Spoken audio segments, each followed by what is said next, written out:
Alright, moving on. Let's take this next example.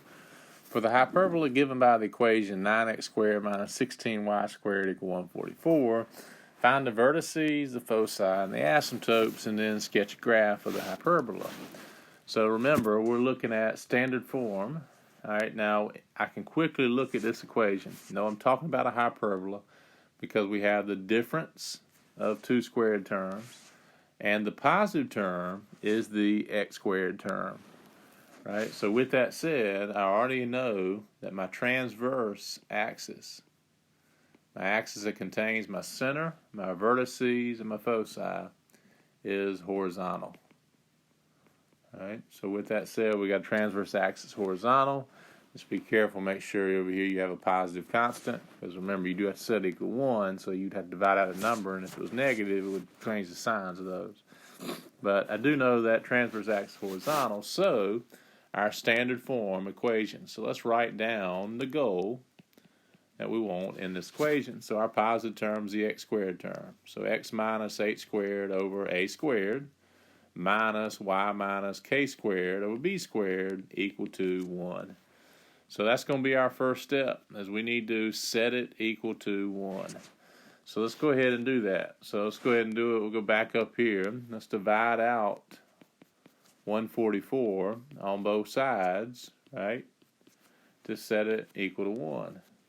So when we do that, what does it reduce to? Well, 9 over 144, 9 goes in 144 16 times. So that reduces to x squared over 16. We got 1/16 x squared. Minus 16 goes in 144. What? 9 times. 16 times 9 is 144. And so that reduced to 1/9 y squared, or y squared over 9, equal to 1. Now we're done, right? We've got our squares with x and y. You can see these are centered at the origin. What's subtracted from x and y is 0. And we notice the positive term is the x squared term. So remember, that always denotes a. It's not the larger denominator, even though it is in this one. It's not going to always be the case. But here's a squared, right? Here's b squared. So we can look at it and see those key pieces of information. While we're at it, let's go ahead and find c. So remember, c squared equals a squared plus b squared. So that implies c squared is going to equal 16 plus 9. So c squared is equal to 25, which means c will equal 5. So we'll need that eventually in order to talk about our foci. So as we go to our information, so we've got our center, right, of our two branches, the hyperbola, is the ordered pair h and k. So h is what's subtracted from x in the x squared term, which is 0 in this example. We've got y squared, so 0 is being subtracted from y in the y squared term. So it's centered at the origin. And now we talk about the key piece information in order to sketch the graph, which means we need the value of a. So what does a equal? So remember, a squared is 16. So if a squared equals 16, we know that a equals 4. So that equals 4. Now with our transverse axis being horizontal, that means we're going to go right and left horizontally along the x-axis. Had it been vertical, we go up and down that many units. So we're going to have a vertex right 4 units from 0, 0. So that'll be at the point 4, 0. Add 4 to the x-coordinate, we go right 4 units.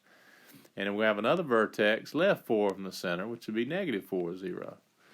So with that, right, you could begin to sketch in this hyperbola. You got your vertices. So let's go ahead and get a picture of what we found. Let's get a visual of this graph here. So centered here at the origin. So here's the center point. Right 4 units. And we'll go ahead and plot this point 4, 0. Left 4 units. We'll plot the other vertex. Negative 4, 0. So again, there's that distance of a units. And we know the hyperbola branches out right and left from those 2 points.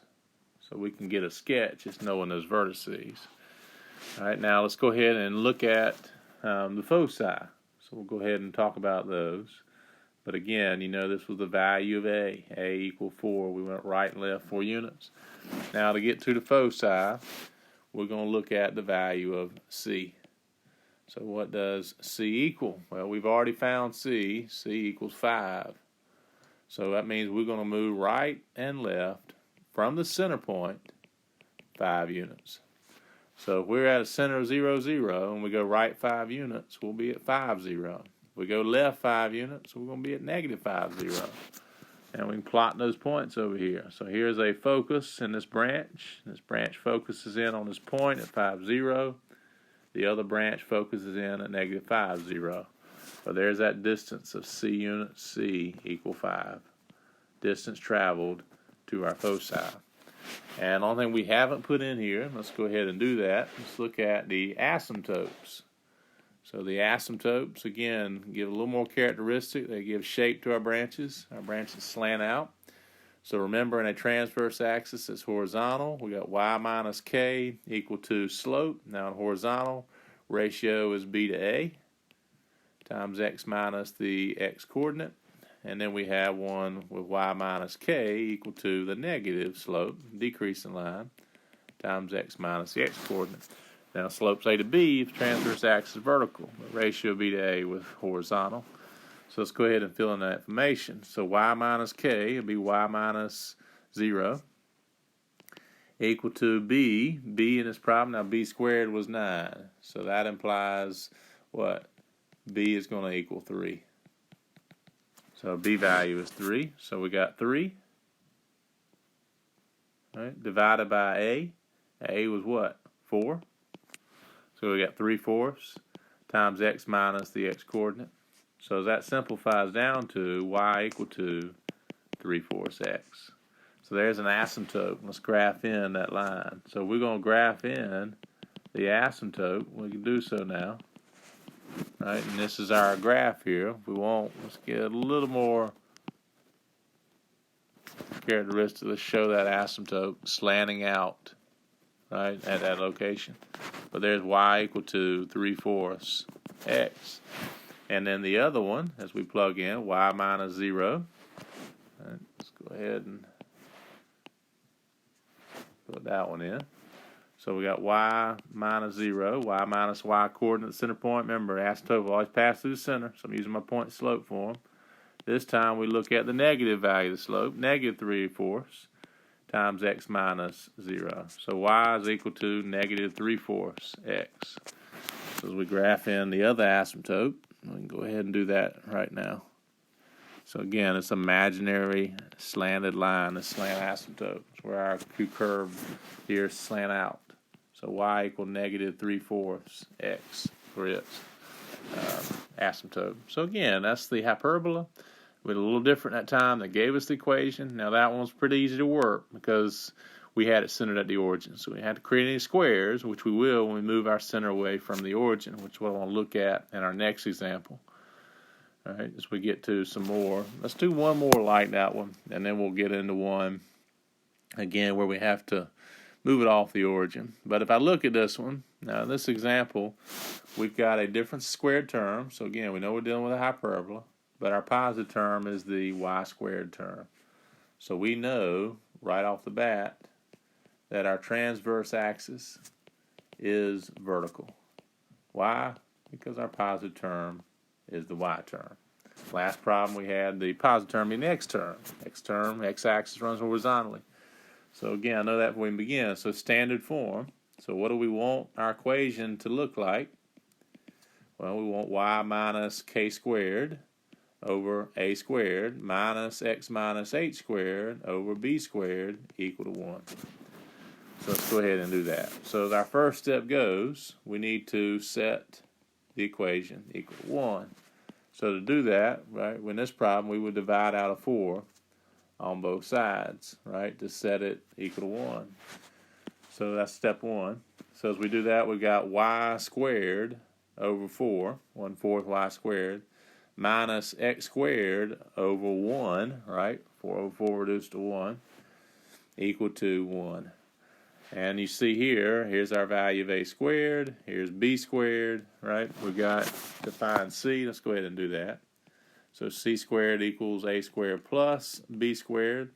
So c squared equals 4 plus 1. So c squared is equal to 5. So C is equal to the square root of 5. Right? So again, looking at our equation form, right, in that problem. So go ahead and find C. Now we've got everything we need now. Start gathering information and graph it. So let's go ahead and write in the center. So where is this hyperbola centered? What is the ordered pair HK? We know this one's at the origin. We got 0 and 0 as the two values being subtracted from x and y. So x minus 0 squared is x squared, y minus 0 squared, y squared. So 0, 0 being the center point. Now our vertices, we know we're going to need the value of a. So remember, a squared equals 4. So that implies a is 2.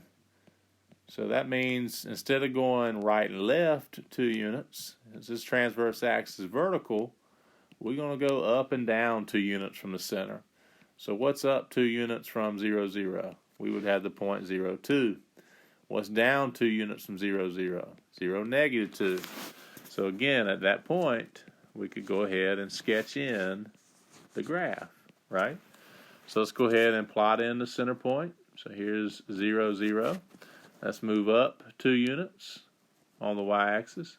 There's a vertex at 0, 2. Let's go down 2 units on the y-axis. There's the other vertex at 0, negative 2. So there's that value of a. Right? A was 2 units, and we could go ahead and draw in those 2 branches. So transverse axis vertical. Right? This branch is open up and down. Now with that said, let's go ahead and get in the foci. And the foci, we need the value of C. And we've said that C is equal to the square root of 5, which we found earlier, right? C squared equals A squared plus B squared. So we solved C and got square root of 5.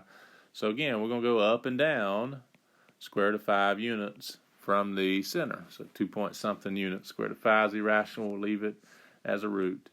So we have a focus at 0 square root of 5, right, as we go up square root of 5 units. And the other focus will be 0 negative square root of 5. So we go down square root of 5 units. So here's 0 square root of 5, and here's 0 negative square root of 5. There are the 2 foci, which again is our distance, C being the square root of 5 units. Right. And the only thing we got to do now is it asks for the asymptotes. Let's go ahead and give those. So our asymptotes, again, the equations of these slanted lines, which these 2 branches slant out at, we have y minus y coordinate, point slope form. Now this time our slope is a ratio of a to b, since transverse axis is vertical, times x minus the x coordinate, x minus h. And then the other slant asymptote will be with a negative slope, negative a to b, times x minus h. So as we look at our 2 equations, y minus 0 equal to a to b, a being 2 units. B, now b squared was 1, so that implies b is 1. So 2 over 1, and times x minus x coordinate. So simplify, we get y equal to 2x. And in our other equation, I've got y minus 0 equal to negative 2 over 1 times x minus 0, which simplifies y equal negative 2x. So yeah, we were sketching in those 2 asymptotes. We can put them in a different color. Here's these 2 lines passing through the center point, which our branches slant out. So there's y equal to 2x. And then our other line, the decreasing line, a slope of negative 2, right, down 2, right 1, y equal negative 2x. And again, remember, our line, our asymptote slants out, right, at that location, gives our shape to it. But there are 2 asymptotes. So again, there's standard form equations that are key. When we get in standard form, we got everything we need in front of us, right? We can take information, we can plot the points, we can graph the asymptotes, right? We can go from there and graph in our 2 branches, our 2 curved graphs. There are 2 branches. So again, we'll move on. We'll do a couple more examples. We'll move away from the center being at the origin. Let's take a break and we'll come back to the last 2.